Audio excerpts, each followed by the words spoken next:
Hello, I am Julie Teller, and if you are just happening upon here and you don't know, basically I share on spiritual topics from my own perspective, my own experiences, and what I have learned or understood from my own experience and experiments. So everything's subject to change in a minute. I'm just sharing from my own perspective. But why that could be valuable for you is a couple of ways. One, that it resonates with you, that it expands your awareness on something that you're looking at or experiencing in your life, or you understand very well that your perspective is in contrast to mine, and you are able to solidify something you believe in contrast to what I've said, or you can expand upon it within your own view based on what I'm sharing. So, the reason I share, though, is to just have a platform to express myself on and in. So I appreciate having this platform. I haven't shared in a while on my channel, and that is because I was mostly kind of sitting back from this, not from life. I've been very busy. Taking a break from it, I was kind of just like shifting, integrating. I don't know how to sum it up. But there's been a lot going on behind the scenes as far as what I'm working on and putting my energy and focus into. And it just wasn't time for me to be here.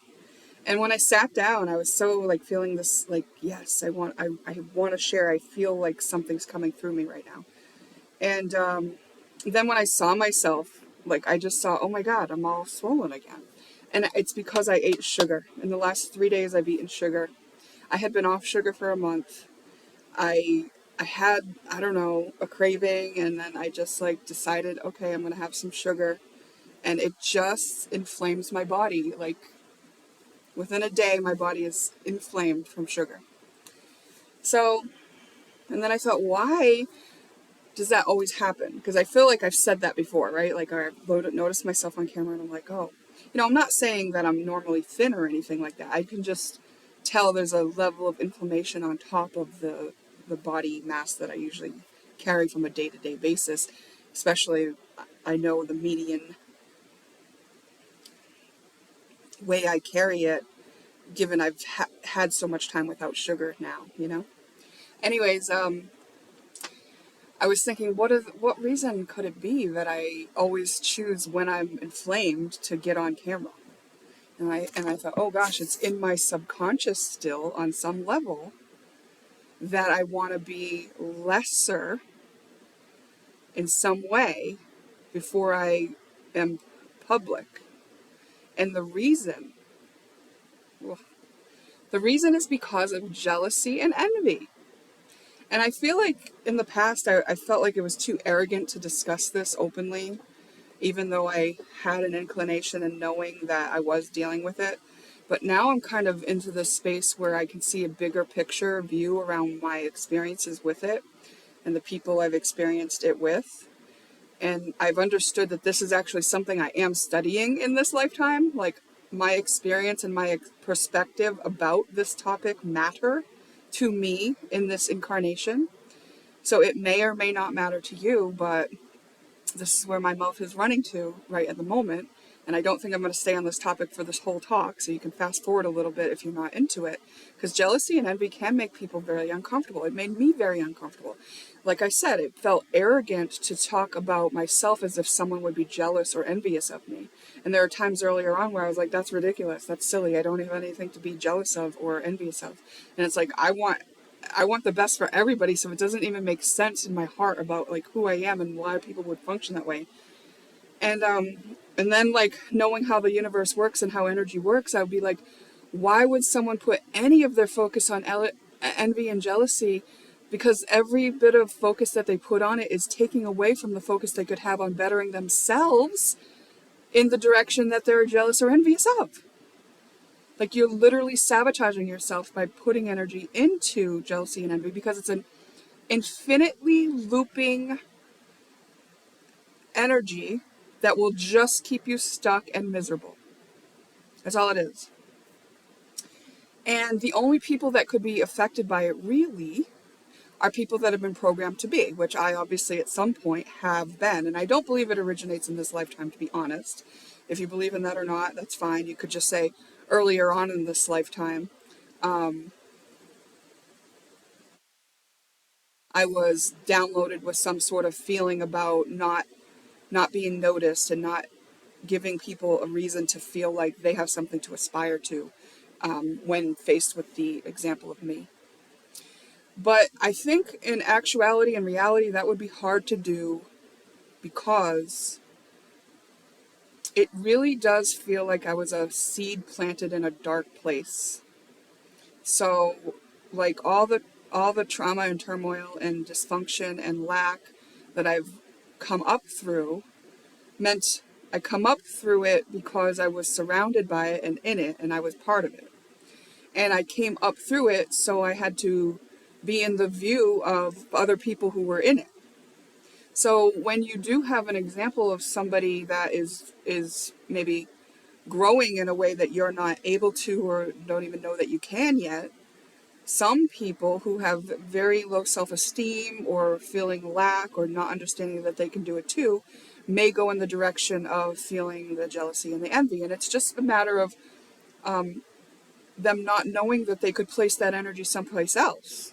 But it's like when you're in that quagmire of darkness and lack and there's not enough and I'm not enough, your tendency would be to go towards putting that discomfort, like of what that feels like to think and feel those things, onto the other as the blame. Like, ew, look at that person, you know? And this is a lot of the reason why some people like have hate on rich people. Like, not everyone has had an experience with somebody who was wealthy and also greedy and mean. You know, greedy and mean doesn't equal wealthy, and wealthy doesn't equal greedy and mean. It's just like some people's judgment of people are not based on actual experiences with them, but an idea that's passed through in the ancestral inheritance of maybe their ancestors having dealt with something like that, or their ancestors just having dealt with jealousy and envy. It can even be passed on through the belief system. And the belief system doesn't have to be spoken out loud and defined for you in the family of origin. You just kind of fall in line. You're designed when you're an infant and you come into a family. First of all, you're primed for the environment that you're going to be born into. And then secondly, in the first 7 years of life, you're downloaded with the energy of the environment and the behaviors of the people in your environment. And those behaviors, you don't have to be consciously aware of them. And also the energy of the environment. Like, it's like if the people were jealous and envious and they never named it that, it doesn't mean you couldn't have still mimicked their energy. And so when you're born into the, human existence, there's a phase of our development where we literally can see that a baby is mimicking the parent. So if you're a parent, you know this phase. It's an infancy. You coo, the baby coos, you coo, smile, smile, There's a mimic going on. And this is the nature of how our children are matching our vibration and carrying on the energy of the ancestry.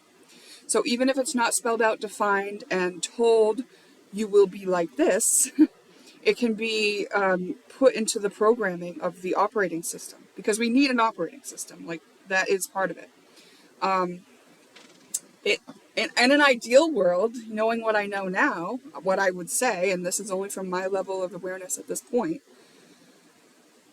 an ideal operating system for a child allows them to operate in such a way where they flow freely, being inspired through their feminine receptive energy and intellectually able to calculate the appropriate action to take to carry out what they're inspired to with their masculine energy.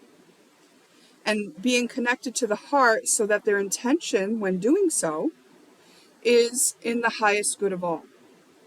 So an ideal program for a child, I think, would be for them to maintain their level of freedom, to be inspired by their soul's purpose and the universe and God. God, you don't have to call it God, you can call it creator, energy, source, whatever the energy is that perpetuates life, that creates. And what that entails for us, when we're parenting, lots of people have had great ideas about how to maintain that space for a child or create the space where they can be that, because that's our natural state, I would think, as creators. But, I will add in that not everyone came here necessarily to experience that kind of bliss and freedom and love. Some people are probably here to experience what it is to be separated from the true nature of who they are and not be conscious of it.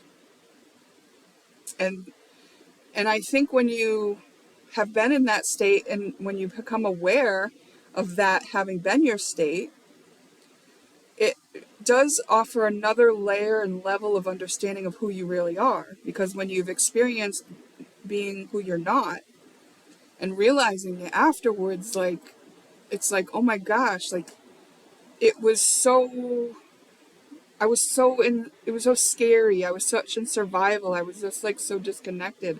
I was so needing something. I was so codependent. I was so frantic. I was so trying to be in the box. I was so rigid. I was so trying to be a good girl.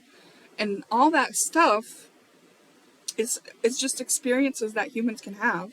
And I'm not saying they're wrong, but in retrospect, looking at those kind of experiences that I had, those are unpleasant. Those don't feel good. And there was not a lot of room for being inspired and following my inspiration. It's like, when I look at those things, those are the things that my ancestors already experienced. Those have been done thousands of times over by a lot of different people, not just my ancestors. A lot of those programs have been played out. And this earth, when we want to create something, this chaos happens where there's some unknown factor thrown in. And from that, something else is created, and that is a gift and a place where something new can begin, because sometimes that will allow you to break out of that box, that prescribed way of thinking and feeling and doing that you were told to do in order to be a good human or be a good boy or girl, in order to be successful, what you had to look like, what you had to feel like, what you had to do, like my worry about my inflamed state stemming from, what program in me that was downloaded to say I need to look a certain way. When I don't. I was created into this earth with this body. This is what it is right now. I smile to show them I'm missing teeth, These are all things that I was trained up to think were awful, terrible things that would make me a bad, unworthy person. How fucking insane is that? So part of my deprogramming has been to find the places where that stuff was lodged in me, where I believed that stuff, the parts of me that believed that there was some truth in that for me, which created it as truth for me to live out, and then alleviate those beliefs by accepting or acknowledging, understanding, and accepting that was the case, being present with how I felt about that being the case, and then letting the energy come back to neutral. So basically untying the knot of whatever was implanted in me with the program that was passed along through either the energy or being told or just the observations of the culture and the people around me and the environment, and letting go of that to allow myself to be, I'm going to use this word, the anomaly. The thing that says, okay, that's an option, but also this is an option. I don't have to live by that. And I'm still alive. Nothing struck me down because I decided not to live by that belief. And I don't even feel like it's very true anymore now that I've sat with how I felt about it and understood my own point of view about it. And I can see there are some people who really believe in it, and I'm not even bothered by that. And if they're suffering for their belief of it, I do have compassion for that. But it doesn't mean that I'm going to be held to it. And if they're judging me for it, I know that that is them projecting their own belief, their own discomfort over the way they believe in it onto me. But it's not mine. So it won't have a place to stick now that I have healed. So jealousy and envy, same thing. If I don't have a place in me that believes that I'm taking away from someone else by being good, if I don't have a place in me that believes that it's wrong for me to strive to be more, then I won't be affected by the jealousy and envy. But in the dysfunctional relating dynamics that that that we sometimes can grow up in on Earth, it's kind of built into the energy that you would not challenge the adults, that you would not call them out on their dysfunction, that when there was an issue, you don't hold them to any standard of accountability, that it's brushed under the carpet and we move forward. So the ideas that you feel bad for striving, or feel bad for by being inspired, or feel bad for being your best, in some of those dysfunctional relating dynamics, people are threatened by someone shining in their light, and so they knock them down a peg.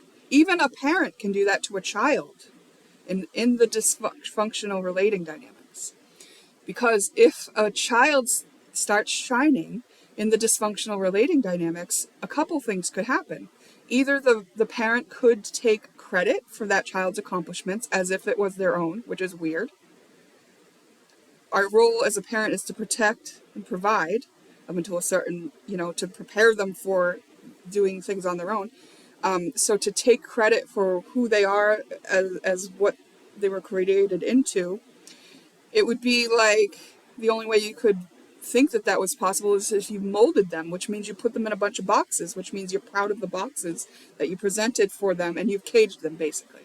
So that's weird. But the other thing is, if you don't want to feel inferior or like you don't have any business being related to this being, if you take it personal that their accomplishments shine a light on your lack of accomplishments, then you might try to knock them down subtly every time you see them happy. Oh, there's a chore to do.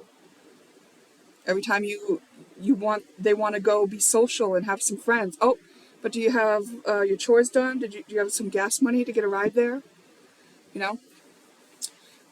And under the guise of, oh, I'm teaching you responsibility.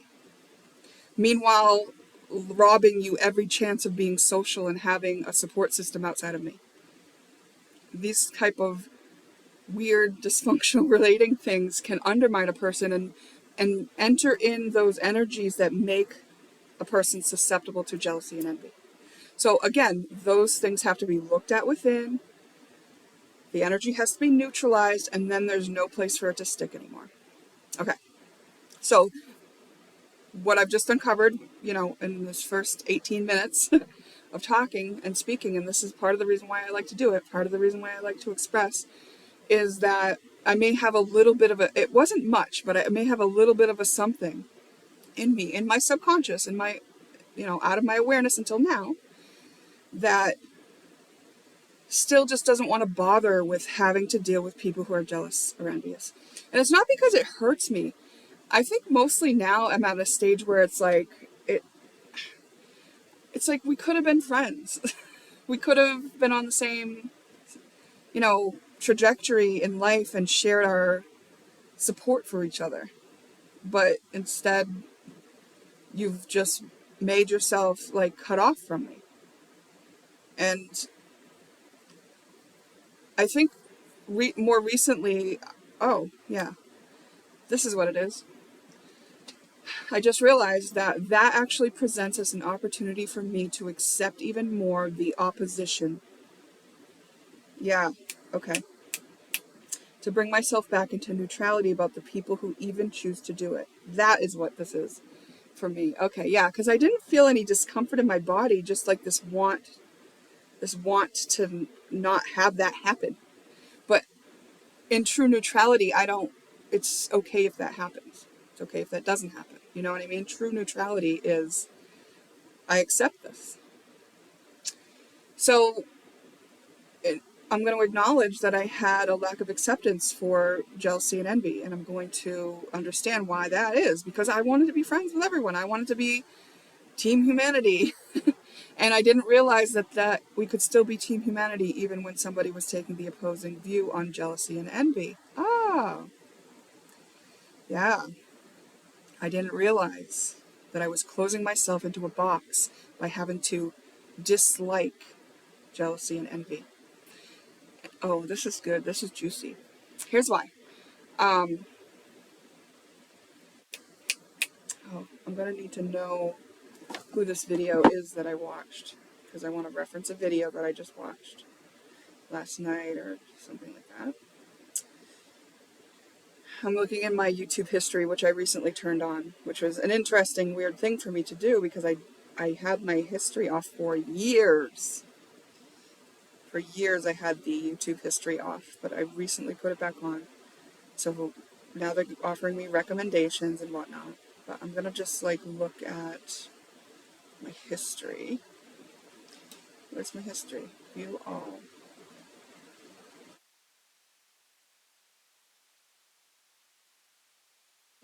Okay, it's only showing me my playlists. It must be in my liked videos, so let me look there.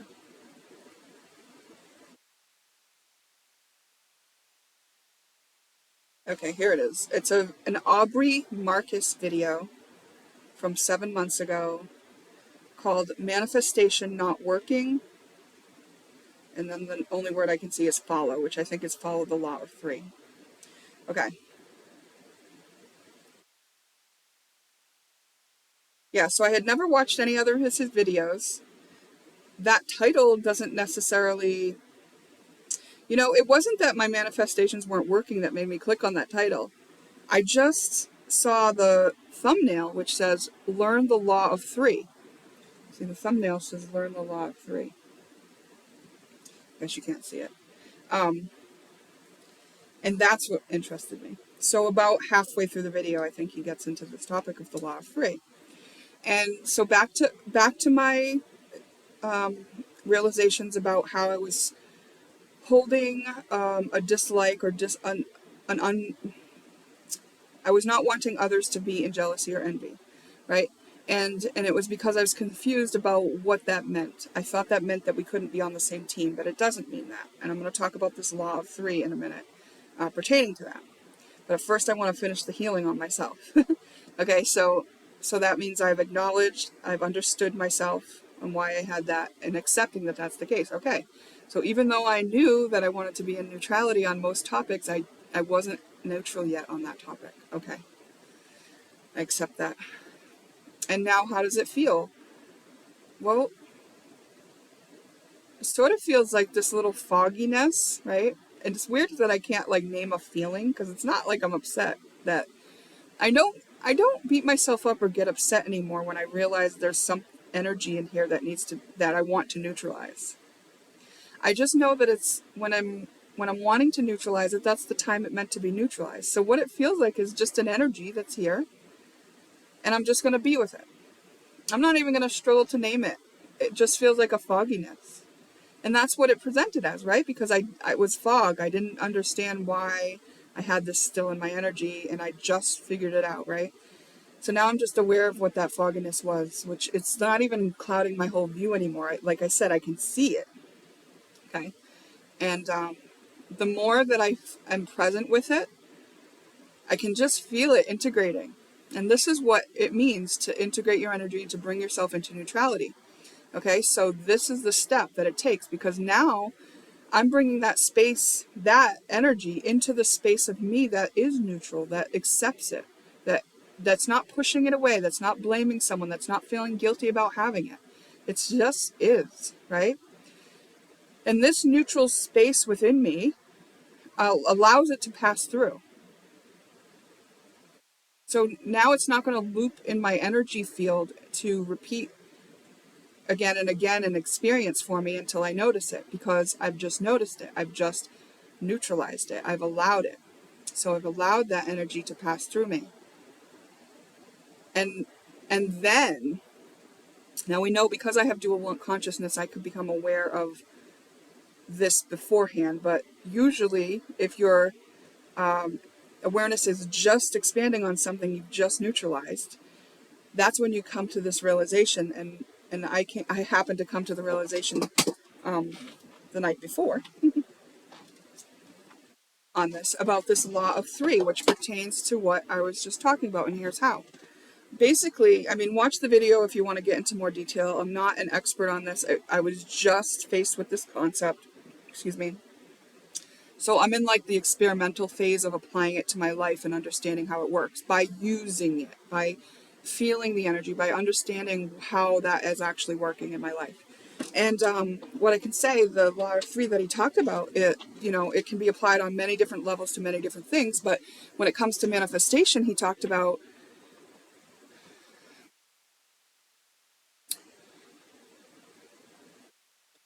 it in a certain way that I'm going to apply it to creation, and what I mean by that is, now that I've cleared and neutralized this energy in me about jealousy and envy, now I'm back open to limitless possibilities on this topic. Right now, I'm going to flow through anyone that is jealous and envious. I don't have a problem with it. And part of the thing that held me back on healing this so deeply is because I didn't want to talk about it much, right? Because I felt like it was arrogant to talk about jealousy and envy, but it's not, right? Well, I mean, who cares if you think it is? I don't think it is. Because now I've realized that I needed to release the cloudiness I had about that topic so that it could be free to move through, right? And I'm getting lost in my own train, so I'm going to try to stay on one train right now, and we'll go loop around to any others that I leave as loose ends, hopefully. If not, ask the question in the comments if you're curious. Okay, so I'm applying his law of three that he talked about in terms of manifestation to, the space of creation, which means like now that I've allowed jealousy and envy to exist, whether it be in me or anyone else, it can just be something that passes through. Now that I've allowed it, now that opens up the space to not be stuck in a box, and now I'm back open to the limitless possibilities that exist.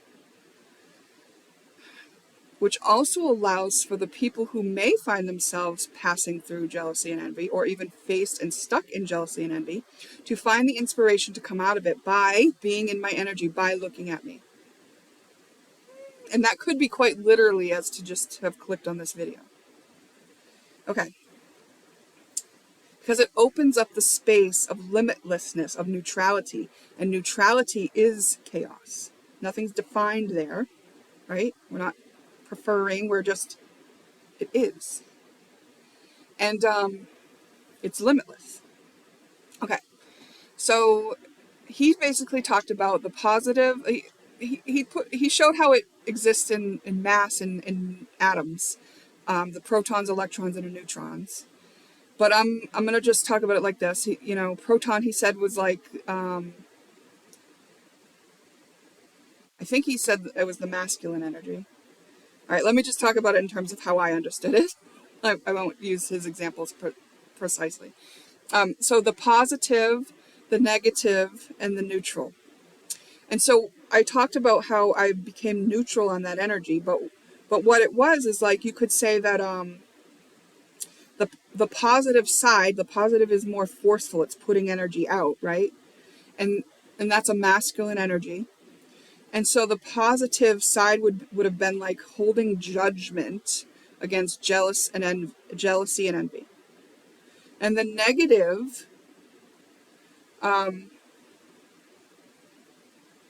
would be like being jealous or envious.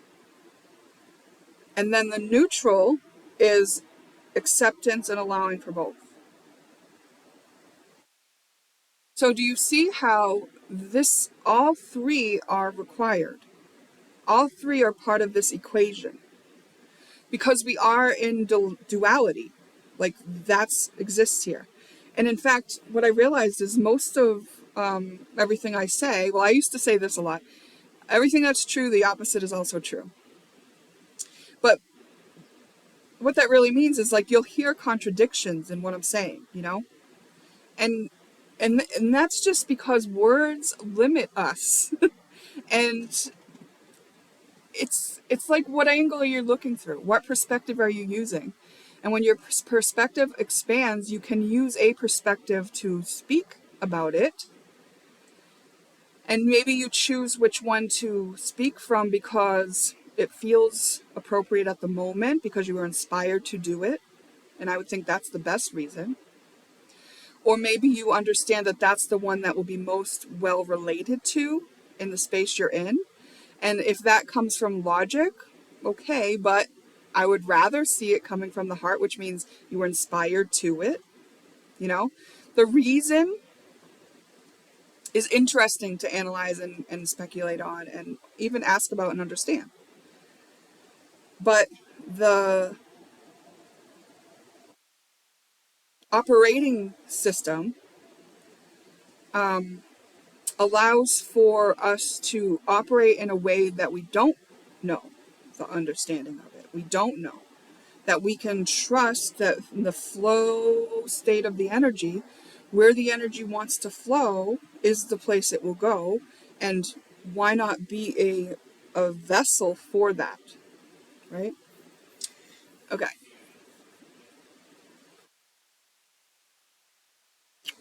when I said that, a bunch of reasons on why not to be the vessel for that came into my consciousness. But I mean, I'll sum that up by, because there were so many of them.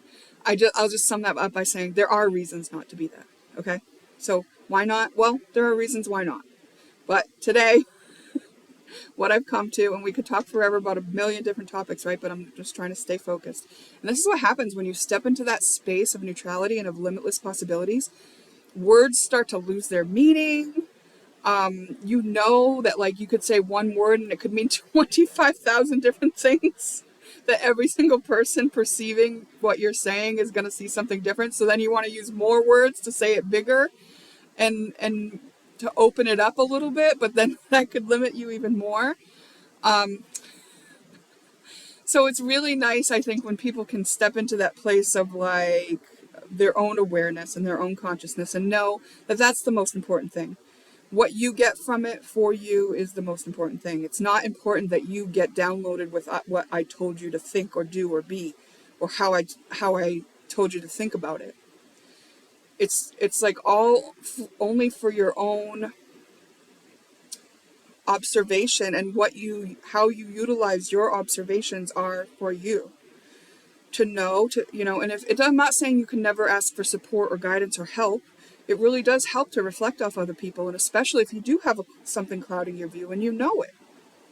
If you can't get that cloud out and you do want another perspective, that's valuable to you, but it's still only valuable to you so that you can reflect on how you feel about it. Maybe they'll give you some advice or a perspective that you really resonate with, and that you go, oh, that's true for me too. Or maybe they say something and you're like, oh, I appreciate knowing how you see it, but actually I think that makes me realize I see it like this.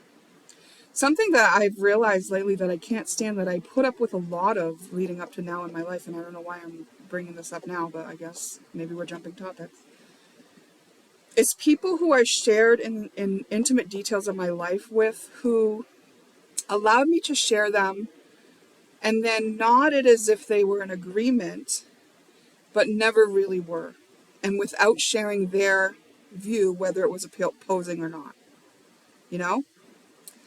And then the reason why it's come up in my consciousness is because recently I was kind of reflecting a little bit. I was actually in this flow space, and these kind of memories came into my awareness, so I knew it was something I was going to try to look at a little bit, right, and just see what it was trying to show me. And what it was showing me is that if you give an ample enough time, the truth comes out. So basically, I was just being shown how in relationships where people just kind of took what I was saying and led me to believe that they agreed with me, later on they forgot, and then they revealed their point of view in opposition without ever having realized that they had already led me to believe that they agreed with me on something else. Now, it's possible that some of those people's views changed afterwards, that is possible. But on these particular things, they were more like core beliefs. And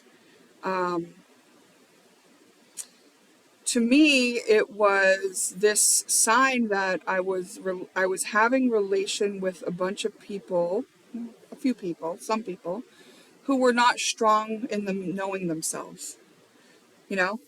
And and but they presented as if they were. That's the difference. Like, you can not be strong in knowing yourself. I understand that it's a process. I'm in a process too about that. But I feel like I'm really honest about that. I feel like I want authenticity from the others I'm relating to in that space, and I feel like I've been prepared to be more discerning about that.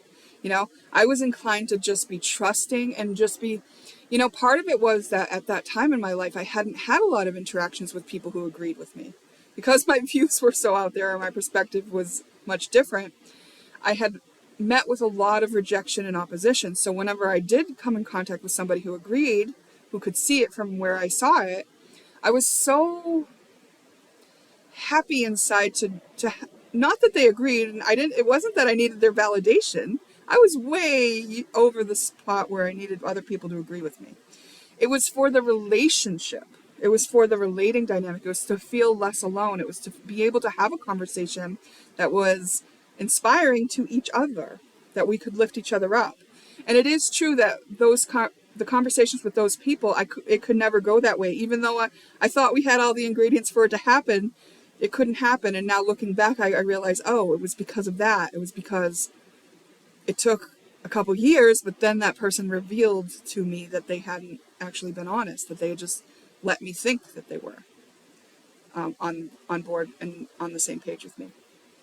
And that happened with one of my ex-boyfriends. That happened with someone who I considered a friend and who I confided a lot into. And it's just sort of a theme that went along in my life, right? Because growing up in dysfunction, there were like unmet needs. And if I hadn't like acknowledged that need in myself yet, and it was still getting met in a way that was subconscious and maybe covert, I didn't yet see that I was getting that need met, and I would just kind of grasp onto it. Oh, this meets my need, but it was a fantasy, you know. So I was using fantasy as a coping mechanism, and that's why that kept happening in my life. Okay, I guess I needed to share that for somebody, but I also maybe needed to say it out loud so I could make it cohesive in my mind about, yes, that is actually what happened. All right.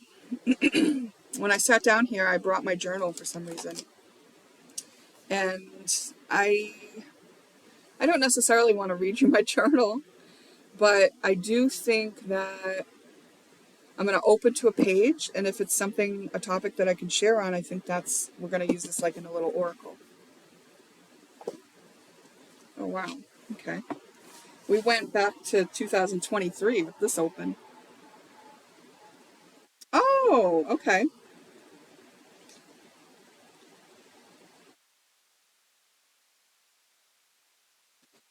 Let me just read a little bit more.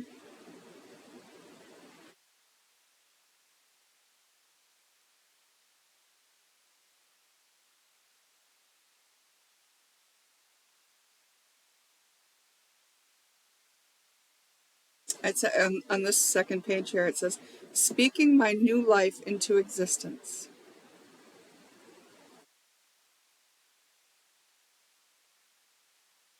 And I think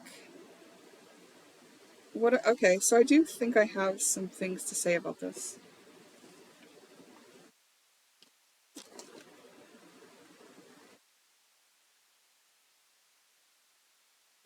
For a long time, you feel me soften because I'm going to. I think this is me getting into a channel. Maybe it's just a channel of my higher self.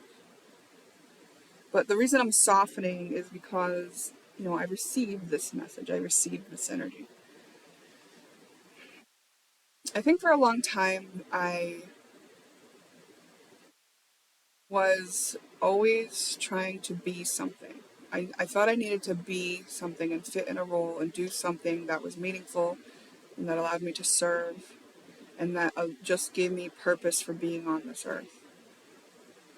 So when I came across, all the evidence in my own life, the successful experiments that led me to places that were great and enjoyable and alleviating discomfort, pain, and suffering in my life, I wanted to share that. And some of the tools that I used were like astrology and even like tarot cards, oracle cards, and various other things that I used along the way as far as, tools in order to get to know myself better. And for me, it really always was about getting to know myself better because I wanted to do the thing that I was supposed to do. And at some point I realized that like looking for the thing that I was supposed to do was kind of like looking to the parent that was going to give me the next step, that was telling me what to do. And then I came to this realization that, no, this is actually, I'm the adult and I get to choose what I want to do. And then it was like, oh, darn. And by that point, I had already tried a lot of things, I tried to make businesses using my spiritual knowledge and set them up as services for others. And, there were varying levels of success. And I would say like every one of them had success to a degree that I can now see, but not the success that I had been expecting, right? Like not that it was like flourishing businesses that I could support myself off fully and live in abundance and excess where I could donate to others and all this kind of stuff. It was always kind of just like, I always had enough when I got to those points, but I was thinking that I was going to do much more, that it was going to feel like a big accomplishment or a, something worth a lot more overflow that I could affect and like serve in a bigger way. That's what I felt like. I thought that I was striving for something like that. And, but I just kept going. I never gave up, even though, I don't know, I have one page in this journal where I just listed all the businesses that I had started and that didn't like take off.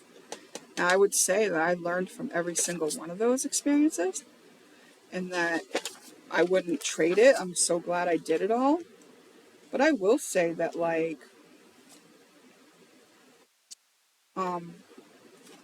there were so many that didn't take off in the way that I had wanted or expected, that when it was time for me as an adult to decide what I want to do, oh, here it is, I think. Yeah, business ideas that didn't take off after I tried. So I have them all listed. I'm just going to count them, okay?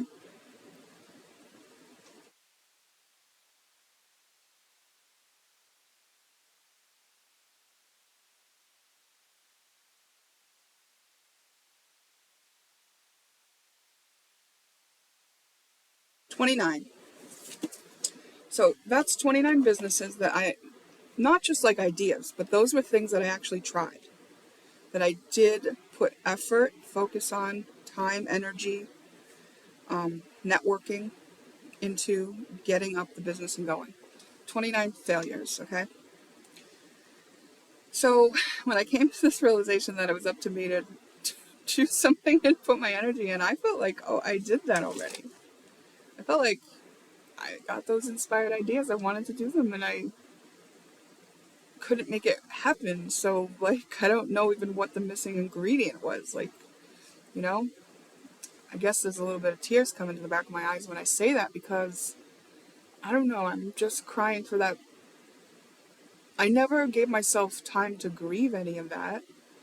I just got back up and tried again, something else, tweaked it, went a new direction. Whatever it was, I was not giving up. I felt like I was destined for success. I don't know what that means. It doesn't mean that I meant like, that I thought like, oh, I'm going to be famous and everyone will know how great I am. It wasn't like that. Destined for success. I just knew that I was meant to do something that it would feel like that's the thing I'm supposed to do.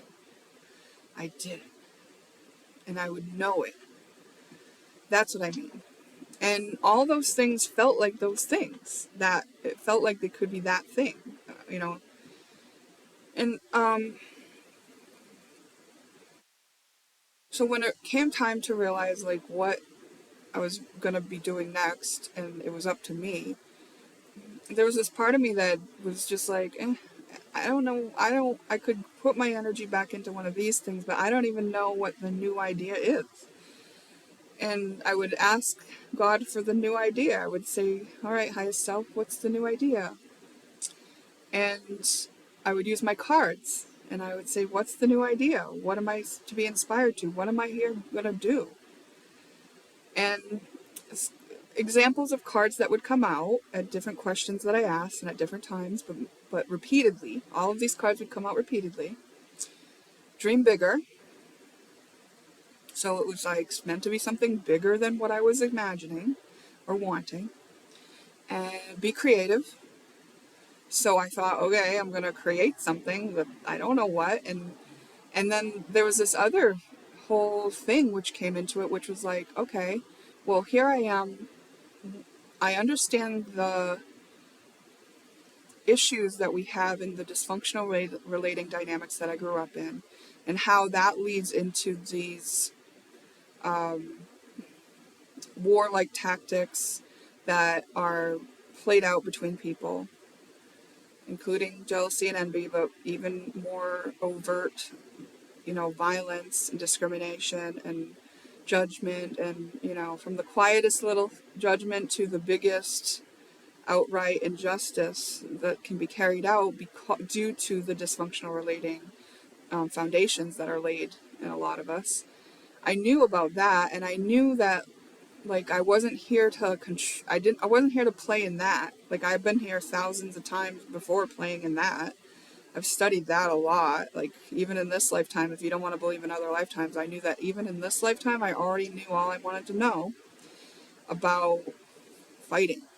Because not only did I grow up in poverty, I grew up amongst fighting. A lot of violence I witnessed and was subject to. And I was just so, oh, just saying the word violence makes me tired. I'm just so sick of people trying to tear each other down. It's so sad because I know the perpetrator is so much in suffering and the victim is so much in suffering, and like you can't be the savior because they'll pull you into it. They'll pull you into the suffering. So when you get out of it, all you can do is have compassion for both. But also I knew I didn't want to play in it. It's like I don't want to be a part of it. So the idea of like doing a business that would serve people, that would be their savior, that would help them out of that situation, like didn't really make sense to me. I was like, it's not, there's nothing I can do in that realm of savior, of serving, of helping, this thing that I don't want to be a part of, because that will get me sucked into it and it feeds it. Any amount of investment in it feeds it. So I knew whatever I wanted to create, but I knew whatever I wanted to create, I wanted it to be accessible to others. Like I wanted others to know that it was possible for them too, because I know that just knowing there's another option is basically the only thing that I can do for anyone else. Because I can't do it for them. They've got to want to do it. I've tried all the things that didn't work, right? Like I already know. Can't save people from themselves. You have to save yourself. That's how it's going to work. We all have to be sovereign beings. I knew that. So even though I was being told like dream bigger and be creative, like it was like, okay, well, I don't want to be creative into that space of war. And bigger seems weird because like I kind of want to be in a space where everybody's thriving and doing well.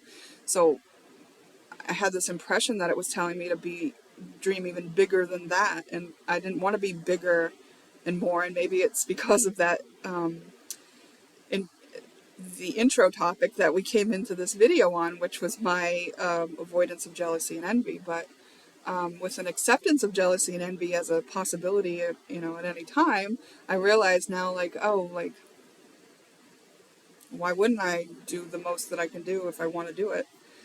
And if I'm inspired to do it, right? So, and also, what do I create? Let me be inspired to create something. But I didn't want to be inspired by lack. I didn't want to be inspired by the war. I didn't want to be inspired by trying to save people. And I was stuck for a bit in just not knowing. And then I just kind of, realized, okay, I'm in this space for a reason. Let me see what else I need to clean up within me. And then there wasn't much, but, here and there I would realize something. And I was like, oh, okay, you know. But it was mostly a lot of rest and then like a lot of empty space. And empty space is where the answers started coming into me. And where I started realizing, like,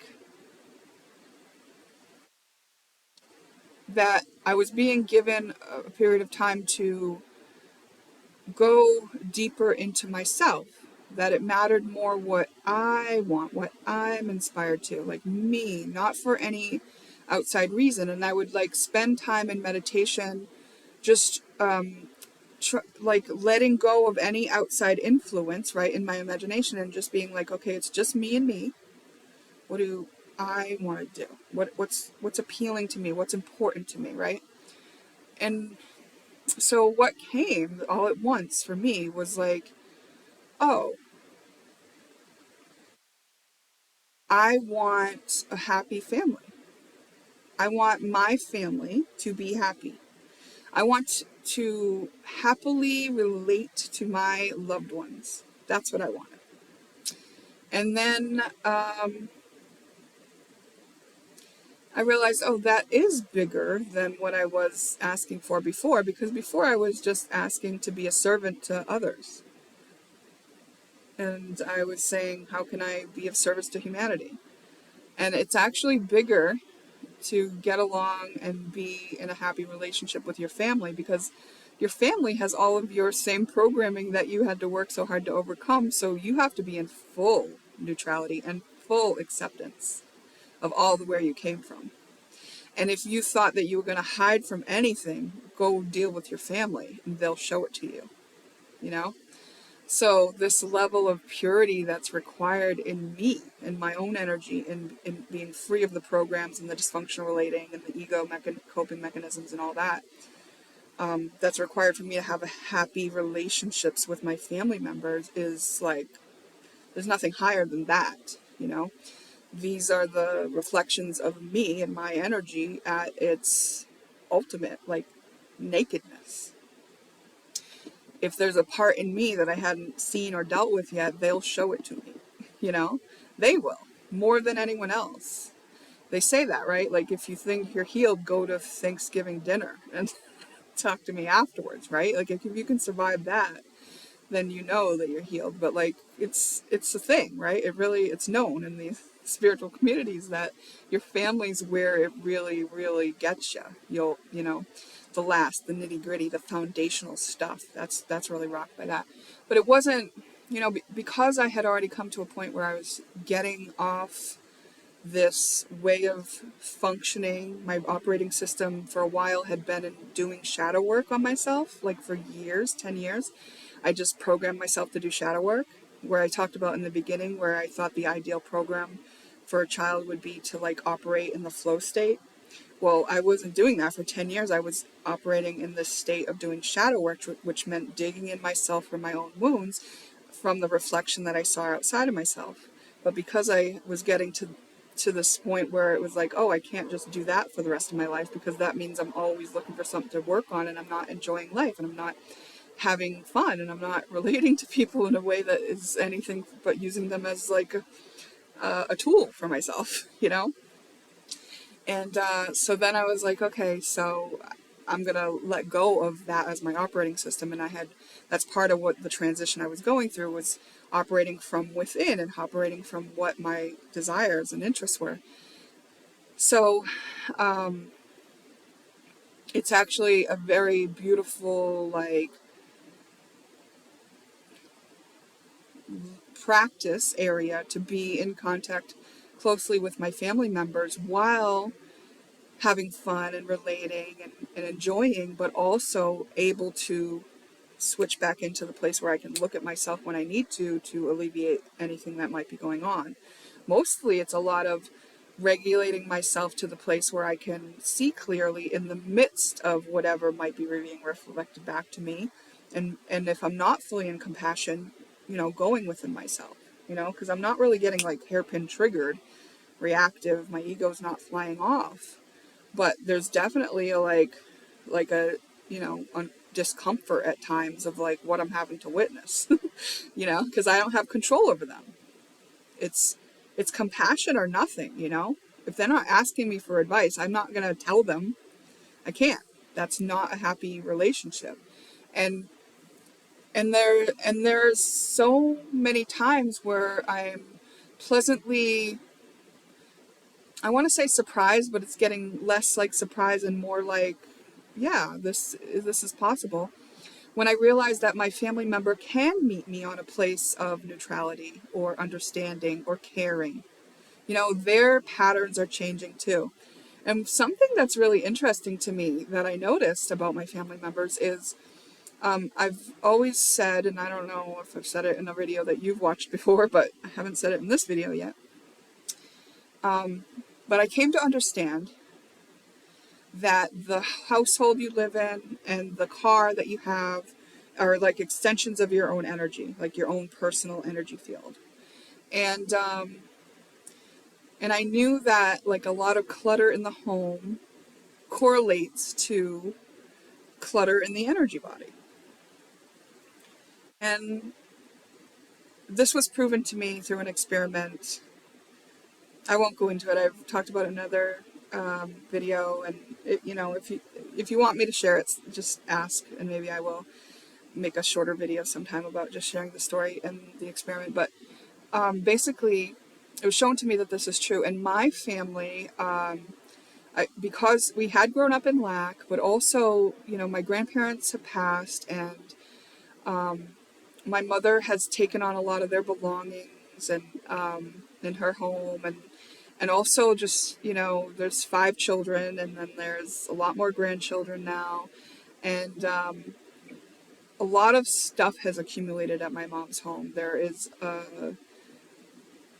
you could say hoarding, but it's not like so bad that like the TV show kind of hoarding, like dirtiness and gross piles of garbage and stuff. The garbage is taken care of regularly, thankfully, but there's plenty of things that are around broken that could be considered garbage by some people. But my mother has a mentality that things can be fixed, and I have to tell her, and I mean I've told her, I've had to tell her that it's been so useful to me sometimes when I go to her home to fish out some sort of resource or supply that I need to repair something for myself or build something for myself. She's got it. She has got it.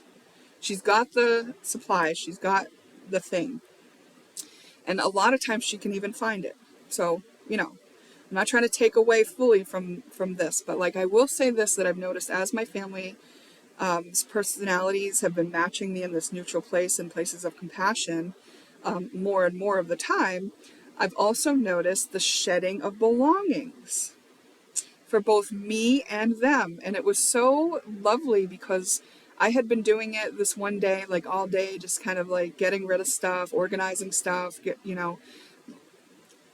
getting donations ready, bringing things to the dump. And then when I talked to my mother the next time, she's like, oh yeah, we spent all this time getting ready and bringing all this stuff to the dump, and then like speaking to another family member, and they were doing the same thing. And I was just like, wow, like this is happening, and the evidence is showing up in reality that as the clutter from the energy bodies leave, the clutter from the home also leaves.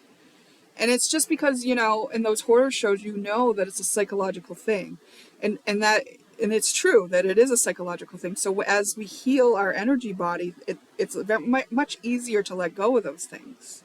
They don't mean the same thing that they used to mean because the energy that was holding it there is not there. So that's been very fascinating. But I realized that what I wanted was a happy family. And then when I realized that, the next thing that I realized was be creative. I can create it. I can create it.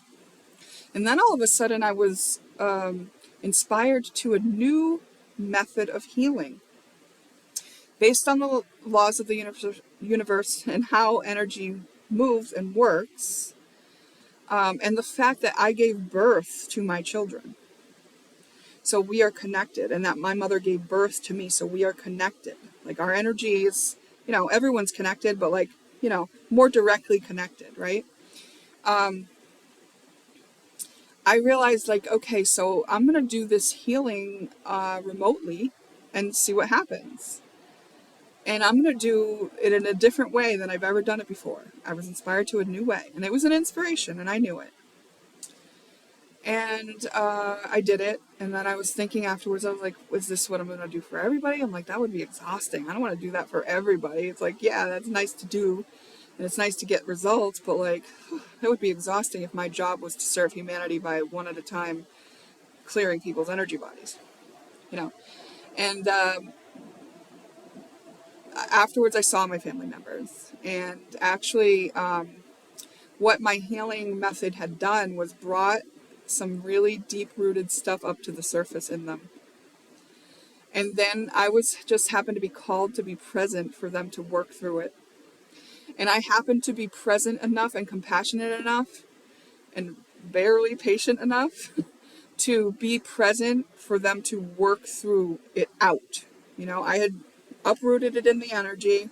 I had gotten it primed up to heal. They had to do the rest. And I was able to be there, hold space, be a witness, be compassionate, and hold the space of neutrality, which meant, yeah, it sucks to do that, and yeah, I understand why you're doing that, and I understand both of those things. And that was the healing, right? And then I was like, oh, so I'm creating a happy family. Be creative. I'm creating the life that I want. I'm creating it. And I've been creating it for a lot of years. That's what I've been doing this whole time. I've been doing it this whole time. And a lot of the things that I learned when I was doing some of the things that I thought I was supposed to do, or dealing with some of these relationships that I've had in the past, it's like I learned a little bit of this and a little bit of that, and then like it all kind of comes into this place of like, oh, all of this is useful, and oh, this bigger understanding is useful for me to put into this situation, because now I know what works and what doesn't work, what this energy means, when it's appropriate to do this, when it's not, how energy works when we influence other people, and what risk there is and what precautions to take, and what's appropriate and what's not, and what's going to cause backlash and karma, and how important free will is, and how the precise flow, where the flow of energy is everything, that like it wasn't that I was present to be there for my family members while they passed through some difficult stuff that came up because I logically thought so. It was because the universe pulled me there. I didn't know that's what I was stepping into. I don't even know if I would have gone if that was what I thought I was stepping into. And it wasn't me planning ahead and trying to control things that brought me into this idea of doing the healing from energetically in the first place either. It was an inspired idea from the universe. So none of this was like strategic. None of it was planned out. I didn't know what I was doing when I was doing it, like how it would work, if it would work, why I was doing it. None of that. I didn't know why. I didn't know what was going to happen. It was inspired, and all I did was follow through on the inspiration. And I knew that was something worth doing, right? I knew that anything that I was going to put strategy into or logic was just going to loop me into a past pattern, a past way of doing it, because my past operating system is the thing that utilizes that. But my ideal operating system, as I mentioned, for what I believe is ideal for children, is the one that I want to operate with, and that's the one that allows me to be inspired and then carry out what that inspiration was to or for, and also be neutral about it. So I'm not doing it with expectations, and I'm not doing it with fear, and I'm not doing it with blame, and I'm not doing it with like, oh, I wish it was different, you know? It's just a flow. Yeah. And that's magic. That's where magic comes from. That's what magic is. And so yeah, like my life purpose is to create my happy family, and it's not done through taking the will of others. It's done through understanding myself and allowing the place in me that is unconditionally loving.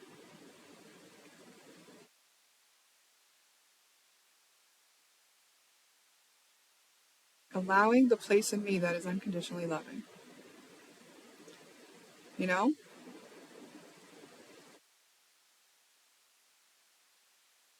Hold on, I got a movement energy right now. I don't know what I think it's something coming toward me. So hold on. Feel this if you're putting something toward me, but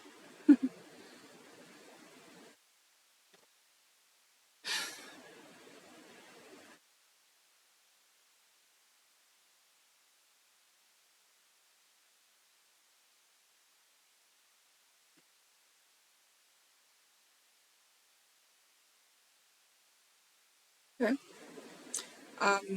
There's something for me besides something coming toward me that just amplified something that is for me. And so I'm gonna look into that for a second. Hold on. I'm gonna pull a card for myself. Ooh, my throat chakra just like, be bold and make the first move. A new start is coming. Expect powerful change. Okay, so there's just more for me to know about this. This isn't like, yeah, that's what it is. That's what I was being given right then. I was being given this understanding and idea and download that said, yes, that is one of your life's purposes. Great. Got it. Let's celebrate. But also, there's more.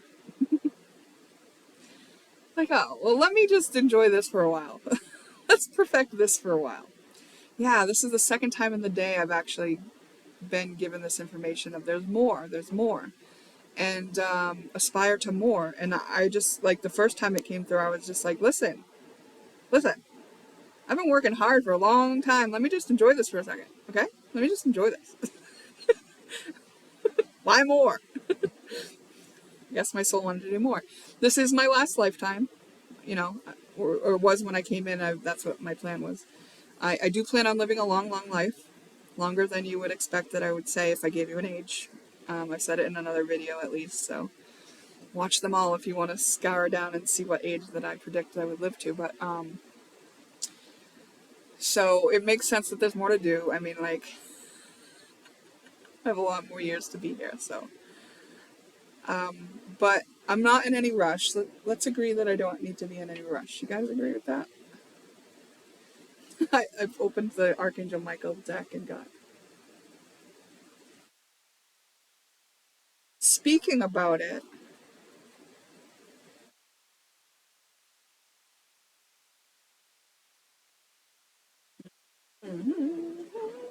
oh, you know what? I wanted to use this deck. There's more. I want to use this deck for a minute. I made this deck, okay? This deck is the light and dark of it. How I made this is I just got flashcards from the Dollar General, you know, and I think I got 2 packs. Yeah, I got 2 packs, and then I put them on stacks, and then I did the dark of that energy, the light of that energy. And I just channeled what energies I wanted to put in.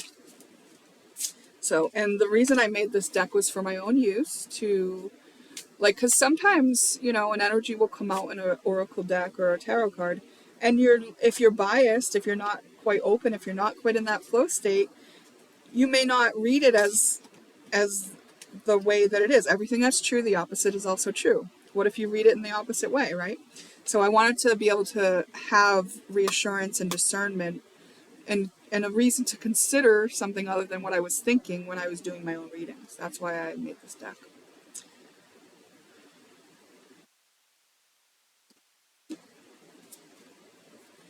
Hold on. I'm just gonna... I'll give you the summary of what my message is, but so far I don't want to read you these cards out. I will tell you the summary of what my message is that's coming through. But, okay, so far it wants me to have more compassion for myself and my journey. And recognize that I am part of nature. I am already in the flow state, like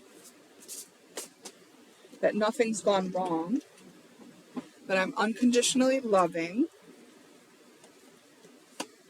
except there's one topic that I'm not unconditionally loving on, that I need to add some compassion on. What's that topic, guys? I don't think this deck will be able to tell me. What's the topic where I need to add some compassion? Oh, for players. For players. For players? Like, really? That's so... Seems so out of the blue, but I guess there's some judgment in me about people who... I just heard whores. Oh. Oh. I mean, consciously, you know, my thoughts about people who are promiscuous, it's just been like, well, that's dumb, because you don't know that you're getting tangled in with other person's energy. And that's a big burden. Well, it's a big burden for me because I feel other people's energy, right? Maybe it's not a big burden for them. Maybe they're just enjoying it so much. Oh, maybe they're enjoying it so much that they don't even look at the detriment. Ooh, like I did with the friendships that offered me this idea that we could relate. Yeah, okay. Yes, it's that card that just came out was clearest communication, which indicates I am being spot on in what I'm saying. Yes, okay. And so, all right, so there's someone watching maybe. And maybe you feel judged. Maybe you even feel judged by me. Because this deck is about me, right? Say you're sensitive and you don't know why. And like, all right, here, okay, oh. If this is someone I know from the past or whatever, I'm not going to speak as if I know who this is, even though I kind of have a feeling. I'm not going to talk about it as if it's that, okay? Because I want this to apply to anyone who comes across this video, and I don't know, that other way would be kind of creepy to me. So, yeah, okay. Whew. All right.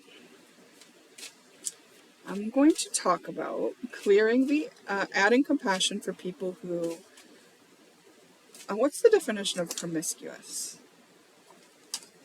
You know, there's so many like R&B or rap songs and stuff like that about sleeping together. The culture of like online dating with like Tinder and stuff, as far as I know, is focused a lot around just hookups and one night stands and stuff like that. Promiscuous definition. And I've known that like our culture had gone in that direction, but I didn't partake. And there's a reason for that, right? I don't think it's smart. Like it doesn't, it's in, when I look at my values don't include that. Excuse me, but I think this is asking me to look at it from, oh shit. This is asking me to look at why I have those beliefs. Ooh, okay. Shit, this is calling me out. Because another card that keeps coming out of my other deck is polyamory, which means many loves.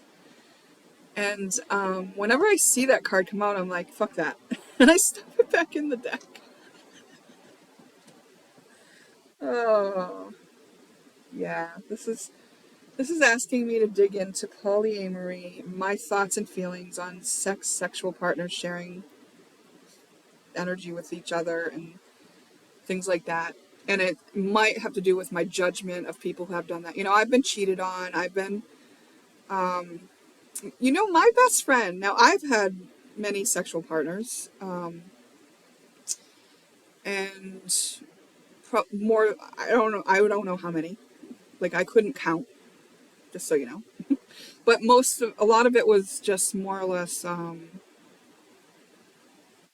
interactions. There were some one night stands for sure, and none of them were meant to be one night stands from my point of view. I got like played a lot. I got played a lot. But I had a best friend who was promiscuous, and I don't know that she necessarily openly wanted to do that either. But and then I would,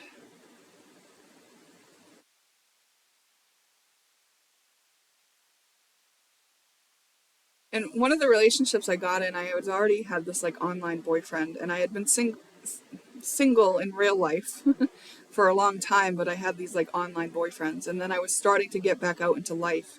And so I met a real boyfriend, and then I told my internet boyfriend, like, I think I need to like have this interaction with this real boyfriend, because like, we were never going to meet. It wasn't in our plans or anything. Neither one of us had the money to do so at the time. And he allowed that, and we tried to do this polyamorous thing, but then I realized that I felt guilty about the other when I was with one, so I stopped it and I went for the real boy.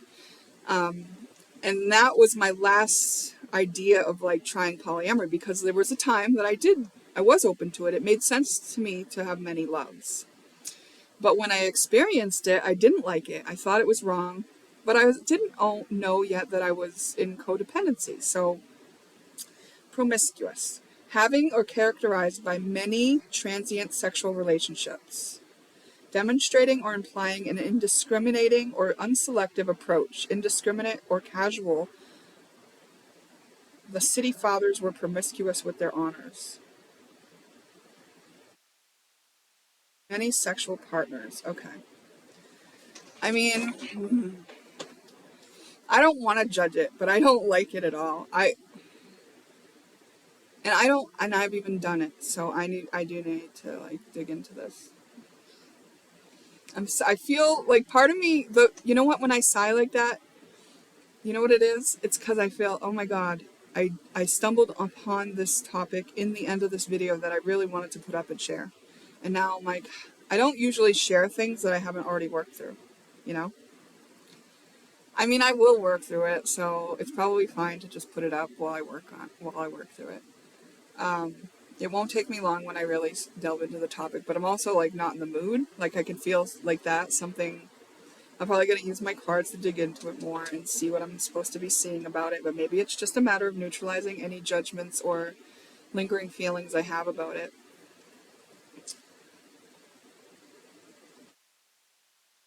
Yeah, yeah, that's what I've got to do. I just rolled my eyes at myself. It's like natural in some species, right? And maybe like the religion is the only thing that like made it taboo for us. But I believe it's like, you know, you don't want to get tangled with too many sexual partners and get your energy all infected. But then again, you can clear your energy. It's easy as an intention. So I don't know.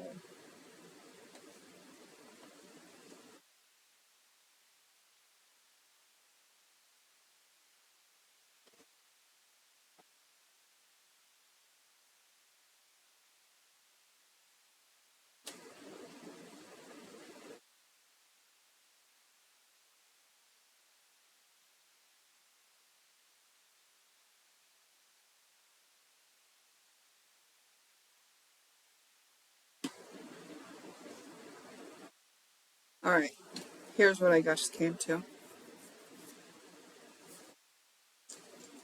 I am neutral on this topic.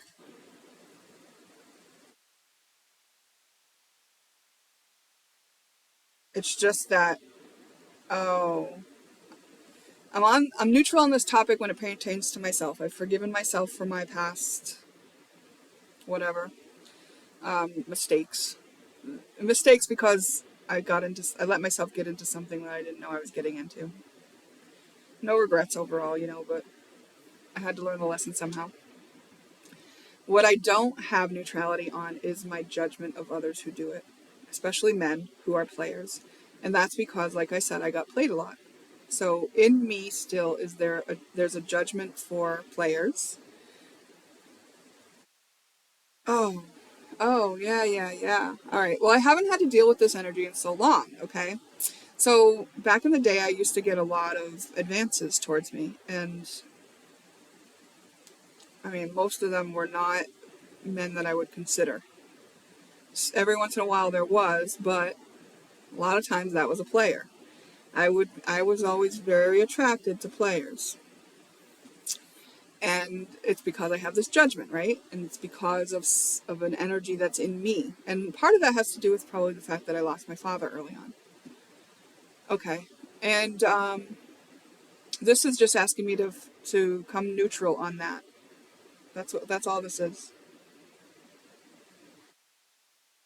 That my heart is open except for when it comes to judging players. All right. Yeah. All right. This feels doable. Let's do this today, here, right now. Um, all right. So I acknowledge that I have a judgment against players. I do. I do. I mean, I have 3 sons, right? Like, I've told my sons, like, do not ever lie to a woman to try to get her to sleep with you. You don't expect her to sleep with you. You respect her.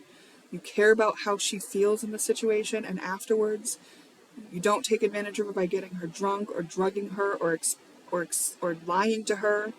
You don't make her feel uncomfortable. You don't make her feel used like she's an object for your pleasure.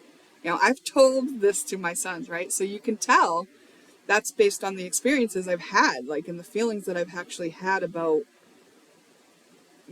dealing with men who were players, who played me. And by playing me, I mean misled me. Oh my God, it's the same topic as the friends who misled me to believe that they were on the same page as me spiritually. Wow. Yeah, I've been misled.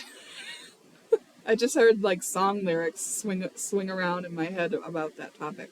It's so funny because, you know, I'm so intuitive and have these psychic visions and knowings and feelings and downloads, and I can get the answer to whatever I ask, but I have been misled. I have been deceived. I've told people this before, but I've felt like in this lifetime I'm being led with blinders. And that's what this is like. It's like, yeah, you can have your access to all this big vast topic. You can even step into the limitless possibilities. But when it comes to this relating dynamic, we're not going to let you see the biggest picture because you need to play it out. You need to experience this. You need to go through it. And what that is karma, right? That's like I'm not an expert on this, and I'm gonna have to play it out to see what I need to see about it. That's what this is. So, because like I said, I had been having a lot of sexual partners, which could be viewed as promiscuous, even though I was just doing it out of cluelessness and naivete. But it caused me to have this judgment against men who are doing that. I've never, in this lifetime, I've not looked at it from the perspective of them. And the reason why I've never looked at it from the perspective of them is because I was too busy having my opinion and judgment and hurt about what the effects of them is. And that's why, and how perfect is it that I'm set up to find my compassion on this topic and consider them after I've done my own work, after I've accepted how I feel about it in my perspective and my experience. After that, when I swing into neutrality, I'll be able to easily go over to compassion for the other perspective, because I do have 3 sons. And I have seen them have urges and desire and longing, you know, for females. And I, you know, just logically can understand why that could lead to certain things, especially when they're not equipped with, you know, the confidence or the social skills or whatever it takes to actually get into a relationship where, you know, you can be in a mutually beneficial, exclusive, mature interaction sexually with another. You know what I mean? And I'm not saying specifically that those are issues that I'm watching them face, because actually none of them seem preoccupied with it now, but when they were, you know, I've seen at different stages here and there, one or another of them were dealing with that topic. So I will find my way to compassion on this topic, but for now, let's look at See how my ego's all like talking about it. Let's explain it. Let's explain it and analyze it a while before I've got to feel these feelings. It'll make me cry, but okay. All right, so I acknowledge that I have a judgment against players because I've been played. And I understand that I have been played because I wanted to be loved so bad. And I was attracted towards emotionally unavailable men who created intimacy through sex. And I took the only breadcrumb that I was being offered, right? I didn't understand the difference between lust and love. Yeah, the curse of Aphrodite. I didn't understand the difference between lust and love. So, I made mistakes. I misunderstood. I put myself in situations where I was wrong about what was actually going on. Yeah. And it's understandable that I did that because I had no guidance on this. I had to trial and error my way through. That was the way I was meant to learn in this lifetime, or even if it wasn't meant to be that way, that's the way it is. So I understand why I was in this situation. And I also understand why I fell for it, because I just didn't know. I was blinded to those things because I was blinded by my want to be loved. I was blinded by fairy tales and fantasies about, my desires being met and what was possible, which, those is great skills and they served me very well in other ways. But while I was a vibrational match to codependency and dysfunction, served me in a huge disservice to myself and my own standards and my self-respect, which I didn't even have any of at that time. So it's not, I lined up with it because it was a vibrational match to me and where I was and how I felt about myself and what I've been taught about how to function in the world. So it's understandable that I was in this situation. Let's accept that this is the reality. I got played. You played me. I mean, can you really play me when it's me? Because honestly, I am the most loving, forgiving, diehard, resilient, let's do better together person, you know? So, didn't you play yourself? Yeah, I think you played yourself. That's, it really does feel that way, but I accept that. Before I got to know that, before I knew that, I got played. They did play me. Oh, I remember this one guy who literally said, it was our first date. And he's like priming me up because he wants to have sex, but I don't know it. I just want to be loved. And he's like, will you be my girlfriend?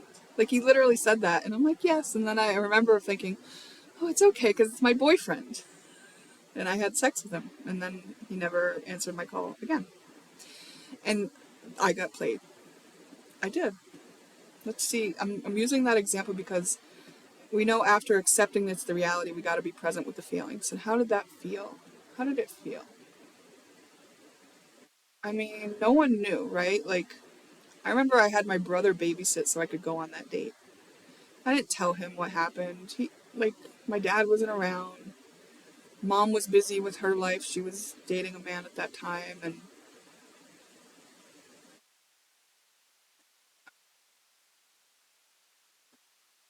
it's hard to access it, but I want to so bad. I don't mind crying on this video. I don't mind bringing that emotion up. I'm not scared to feel it, but it's hard to. It's so buried. We're talking about 28, 25, 20, 24, 23 years ago, something like that. I don't know. Something.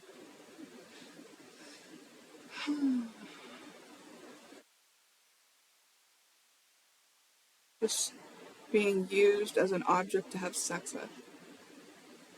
While my feelings were literally being trampled on and lied to and disrespected and not cared for even by me, not protected by me.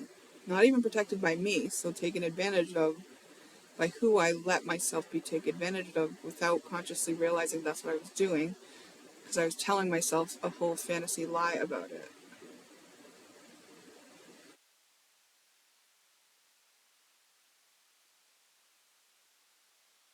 It feels bad, like I can almost feel sad about it. Like, oh, a little embarrassed.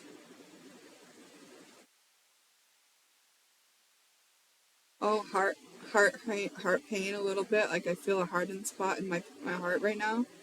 Like it's been calcified there for so long. Okay, so the guy, seasoned, older man, you know, decides that he's gonna want to have sex with me. Decides he'll say whatever he's got to say to get me to put myself in a position where I agree to it. Now, I have been raped, but it was when I was 15, so these are all like after that situation. So I was always consenting, but I was consenting on this idea, like, so they know that I'm susceptible to it. They can sense the wound. They can sense that I'm going to be susceptible to their lies, whatever lies they want to tell me. They know that I'm going to bite.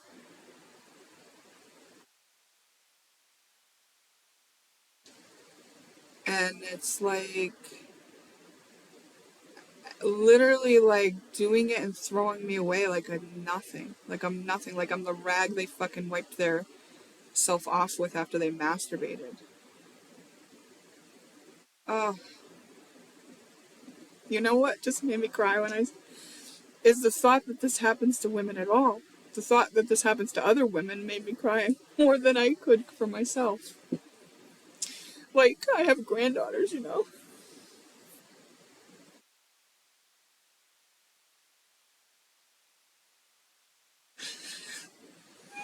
It is so disrespectful.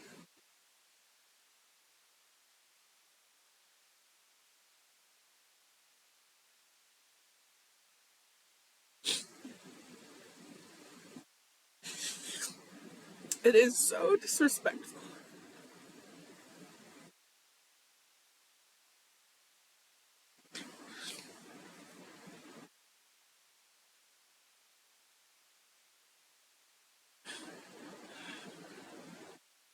Just being present with this emotion, okay?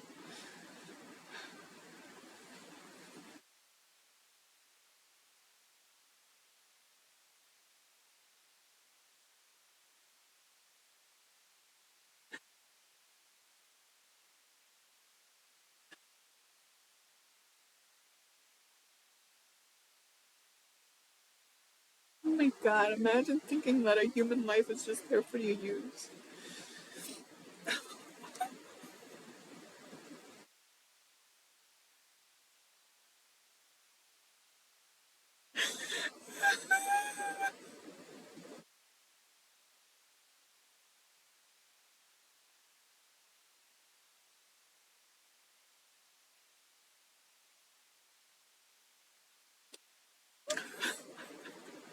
Oh my god, imagine.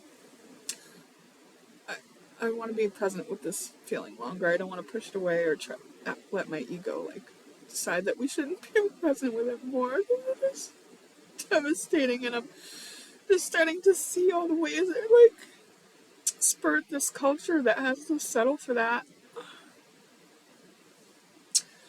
because our men are so damaged and they've closed their fucking hearts, and then and the women are just like, my heart's closed too, sure, let's just fucking make friction.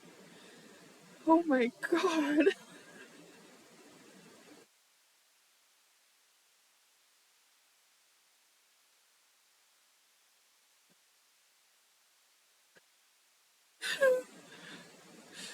Now I flash to this other side which says, like, it's okay, it's just, it can be a recreation for some people safely, and it doesn't make it wrong. Some people can do that. It doesn't mean you have to.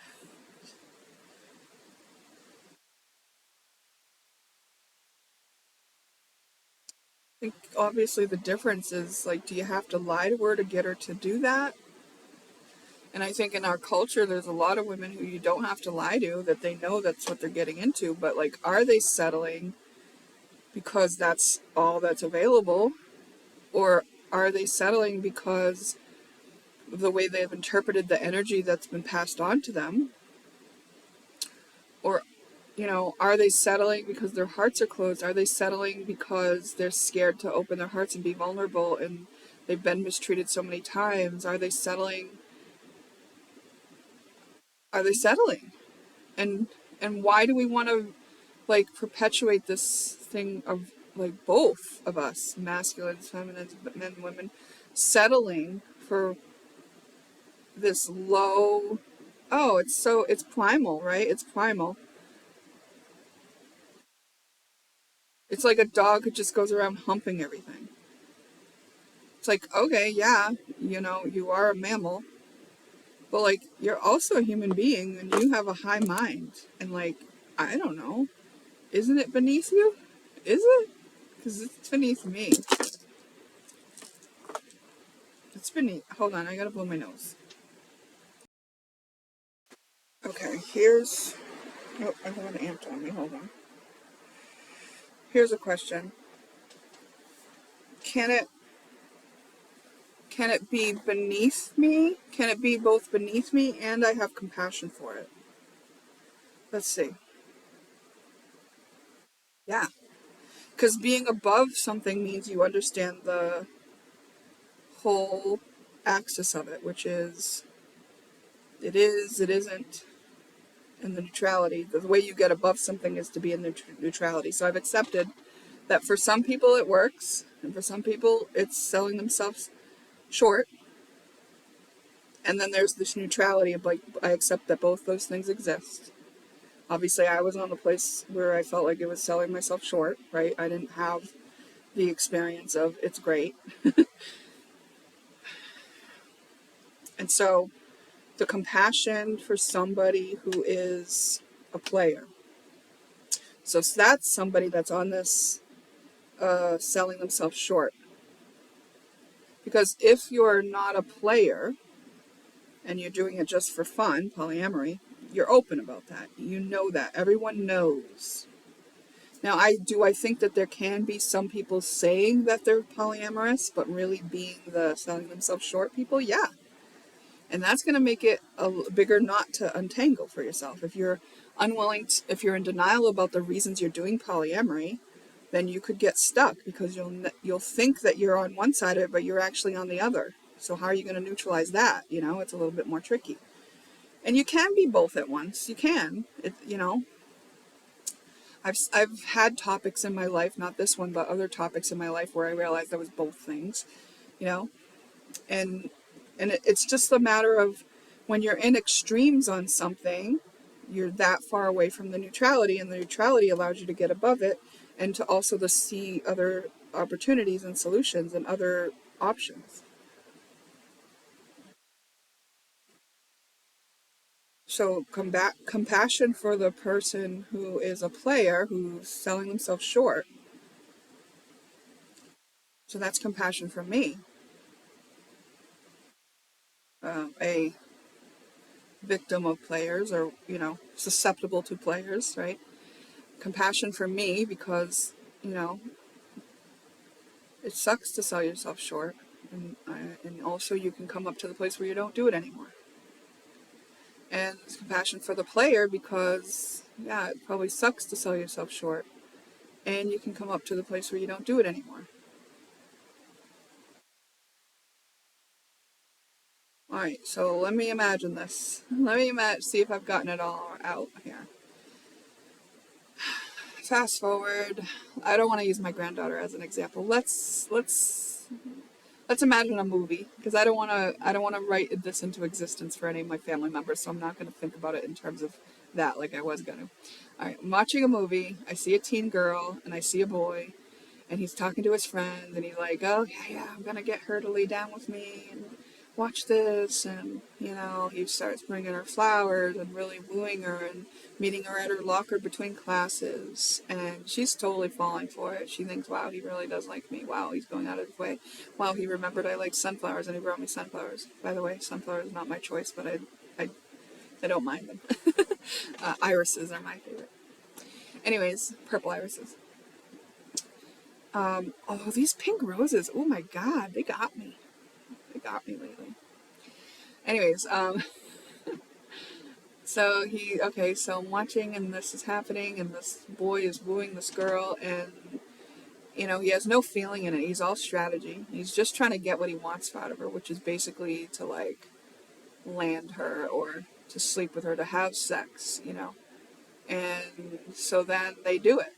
One night after the dance, he talks her into, coaxes her into laying down with him in the field behind the fucking, I don't know, gazebo or that place where the baseball guys sit. And so she has sex. He's not gentle. He's not caring. He just does it. He ejaculates in 5 seconds.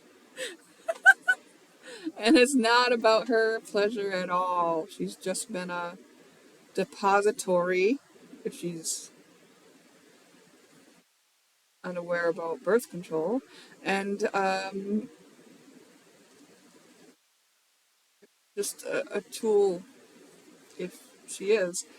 And they go to school the next day, and he has moved on to the head cheerleader and decided that now that he got to know that he could bag this other girl, now he's going to go for this other one who's more popular. And he's going to try his tactics on her to see what he can get out of her and what she'll agree to. And because he's kind of cute, she gives him the time of day. And now he's feeling so confident, and confidence is attractive. So she does want to spend time with him.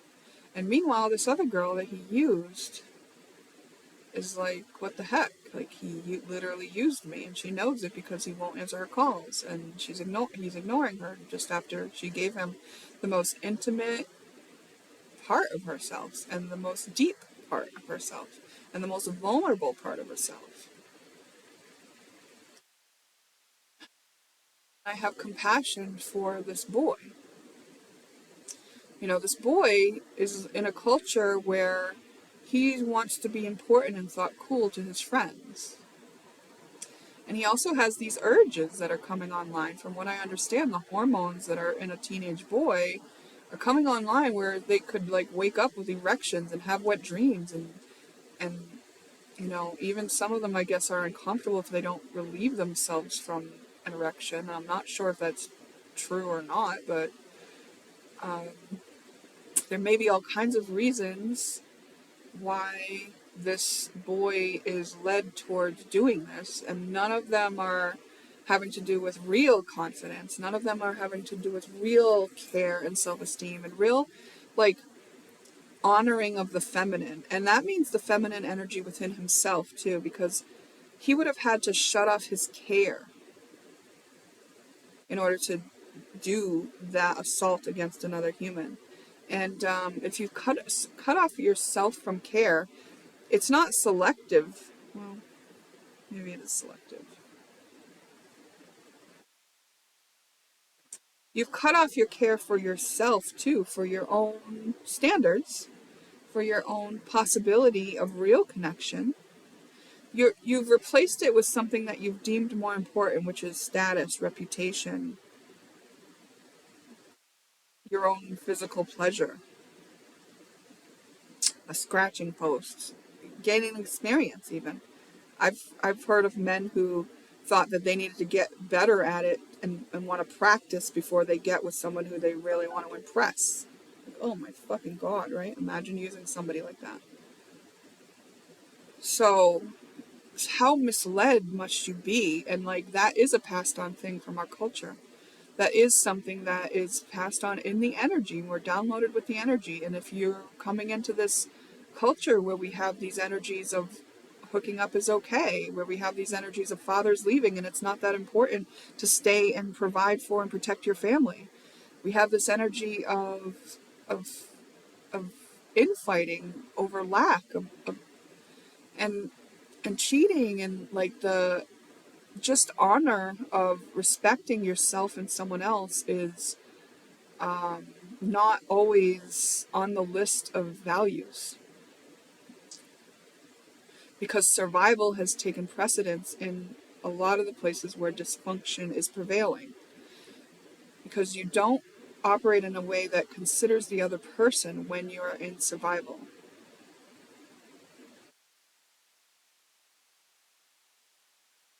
Yeah, and the decisions you make are very selfish and therefore narcissistic when you are in survival, and it's designed that way because if you need to survive, you do need to just think about yourself. But we got to break this cycle, because it shouldn't feel like we're in survival when we're just living day to day. Our needs are met. We have enough food, water, and shelter, you know? It's like this emergency that's set off by a closed heart. The mother with the closed heart who can't correctly bond to and regulate the nervous system of her child passes along this tendency to have the heart closed and to be in the state of need and need for survival. And when this happens, it's just this like little pebble that rolls into a huge boulder. Like it just gets bigger and worse and more dark and detrimental, and causes war, right? Like if you read the mythologies and stuff, a lot of them were about things like this, where wars started for reasons that are like this, like of a lack of care, consideration for the other. And I'm not talking about empathy. Empathy is where you go into the same and mimic the vibration of the other in order to amplify that energy. You don't even need that. You just need consideration and compassion. You just need to know that the other person matters too. And you can consider the other person mattering too when you're out of survival, when your heart is open. And and when you can't, when you're not, your decisions all become, and you probably will not even realize that you're doing it. You have a justification that comes from your egos want to protect you from even seeing the truth of yourself, from even seeing how awful and rotten that is. You'll protect yourself and you'll justify all your actions. And whenever we're justifying, we know that we're protecting ourselves from feeling something uncomfortable. So I understand that.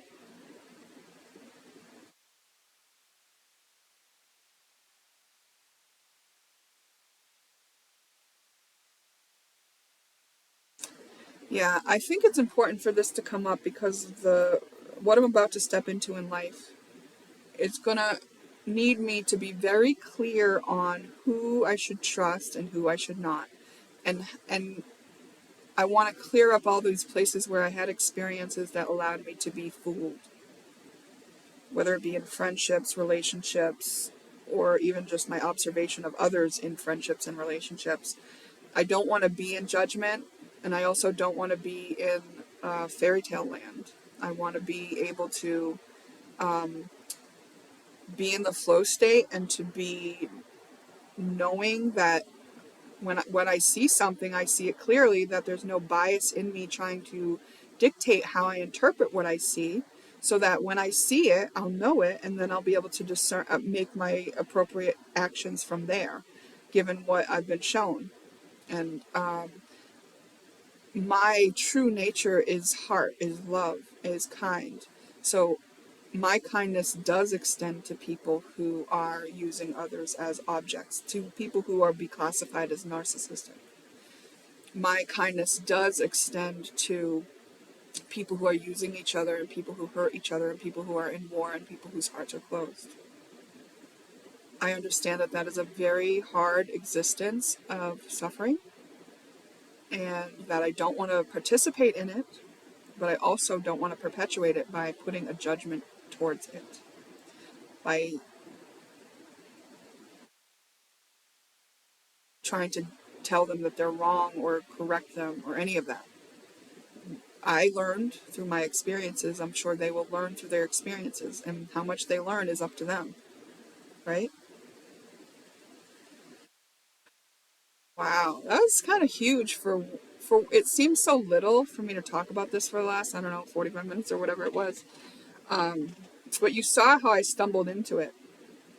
And I just knew I needed to speak today. And I didn't know how it was gonna, I thought I was gonna be sharing something with you guys that could be useful, but like always, I get the most use out of this.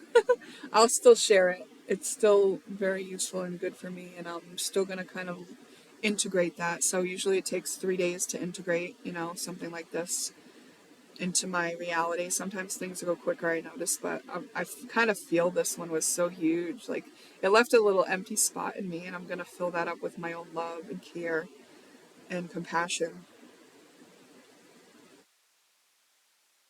Thinking, feeling, and believing in a compassionate way towards myself on those topics, which will allow me to have that towards others on those topics. Oh, I love it. I love it. I mean, isn't it so interesting and beautiful, and aren't we blessed to be on Earth? I think so.